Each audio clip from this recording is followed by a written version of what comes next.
Nandito ako sa office ni Congressman Pulong Duterte. Binigyan niya ako ng permission kahapon na magstay at mag-office dito sa kanyang opisina to make it convenient para kung kailangan ako ni Attorney Laika na pumunta doon sa kanya for emergency or at any time of the day, pwede akong magpaalam.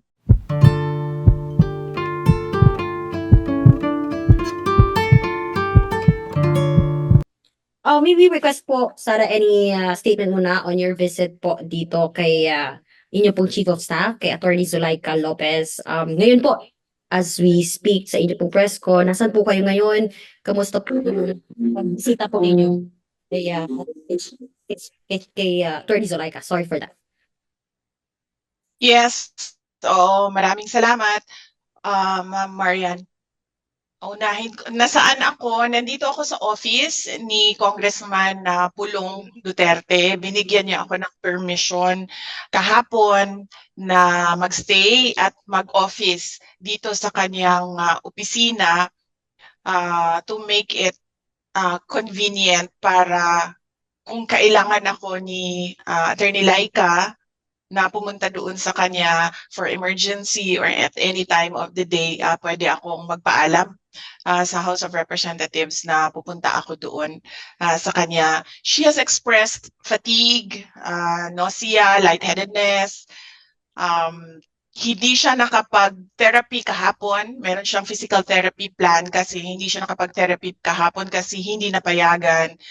So, may mga nararamdaman siya health-wise. And ang gusto niya kasi talaga sana is for her peace of mind, samahan ko siya doon para makatulog siya.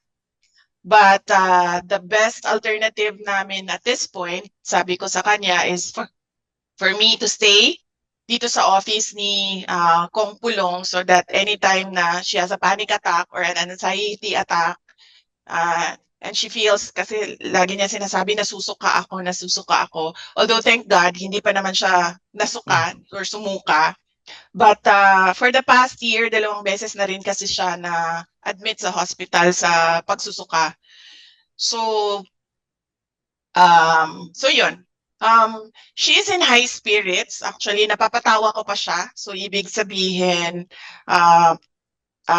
na nagigets pa niya yung mga jokes ko. We divide the time na magkasama kami sa talking about personal things and talking about work. So hinahati namin yung time sa oras sa ganun. Kagabi, suppose ang ni-request ko sa House of Representatives and ginrant naman nila is 7 p.m. to 10 p.m. na meeting dahil nanggaling pa ako ng Davao City. So umabot ako dito, I think mga 8 p.m. na. Nakapag-usap kaming tatlo kasama yung lawyer niya at nakapag-meeting kami for the office kasama yung assistant niya. And then after that, kumain siya. So medyo na ano kami doon, na okay kaming lahat kasi kumain siya. Mahirap siya pakainin ngayon kasi lagi niyang sinasabi, wala akong gana kumain. And galing ako Davao, so nagkausap din kami, nag-message din kami ng mama niya. And yun din yung pakiusap ng mama niya just to make sure na nothing happened to her.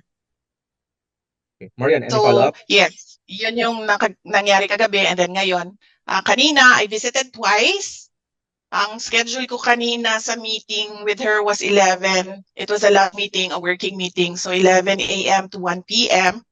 And then sa hapon naman, it was a dinner meeting, 5 p.m. to 6 p.m. So apparently, sabi ng mga assistant niya, she only eats kung nagsasabi ako na kumain na siya. So wala nga daw talagang gana kumain. Although nagpapasalamat din kami kasi marami din mga tao na nagpapadala ng mga paborito niyang pagkain. Thank you. Ma'am, yes, thank you. Marian, follow-up? Opo.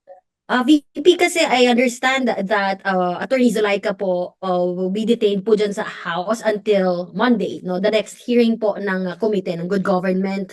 So, you also wrote a letter po dito sa Good Government Committee asking sana na doon po sana kayo makasama mismo si Attorney Zulaika sa detention facility, and dininay po yun as per dito sa letter po ni Chairman Joel Chua. First, what's your reaction on that? Hindi po kayo doon mismo sa detention facility, since ang sabi nga po is hindi naman puro kayo na contempt or kailangan doon. So, will you still be staying there po dyan sa office ni Kong Pulong until Monday? And will you be attending the committee hearing na po? Rerekta na po ba kayo sa Monday? Yes, so unang-una, nagpapasalamat kami kay Congressman Joel Chua dahil sa mga requests, binibigay naman niya yung mga requests ni Yusek Lopez, and yung mga requests ko, sabi ko to visit subject to their rules doon sa detention center, umuo naman siya. So on that point, nagpapasalamat kami. So ano nga ba yung tanong? Will I be here until Monday? Actually, sa meeting namin kagabi, there is we were initially doing a planning session last night to stay here until after the New Year's.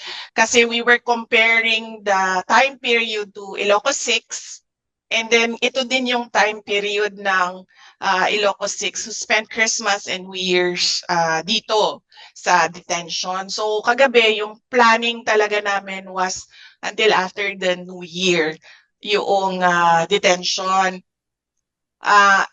Because sinasabi ko naman lagi, no, hindi ko sinasabihan yung mga tao ng Office of the Vice President, umattend kayo, wag kayo umattend. Because after all, sila yung uupo doon, sila yung mapapahiya. And it will be their own mental struggle yung mangyayari doon habang nakaupo sila. So hindi ko sila sinasabihan kung ano yung dapat nilang gawin. Ang sinasabi ko lang lagi, let us know what your decision is so that we can help you. Ang expectation namin, kung dumating si Sec Lemuel Ortonio on Monday, he will be detained kasi meron siyang 2 consecutive contempt orders. And alam niyo naman dito sa Kongreso, no, sila naman kasi nagsasabi kung ilang araw, ilang buwan. So ang preparation namin is until after the New Year. And then the next planning namin is until after Congress adjourns, which is on June. So may mga ganun kami na mga plano. And because nandiyan si Attorney Lopez na detention, because of me, I am here sa office ni Congressman Duterte because of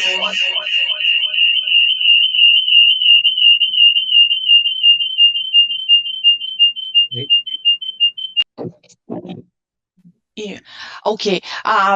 Nandiyan siya sa loob, si Yusek Zulaika Lopez, nandiyan siya sa loob because of me. Ako naman kasi talaga yung target ng committee hearings.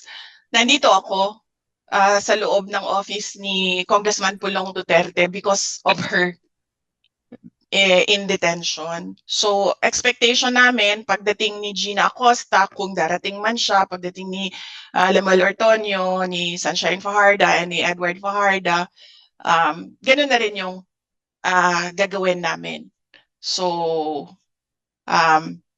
kaya nga yung sinabi din ni Congressman Pulong, he gave me permission to stay indefinitely and hold office indefinitely dito sa office niya. Thank you. Marian, okay ka na? Attend ba ako sa Monday? Hindi pa namin napapag-usapan ng lawyers ko because nakatutok kami kay Yusek Lopez sa ngayon.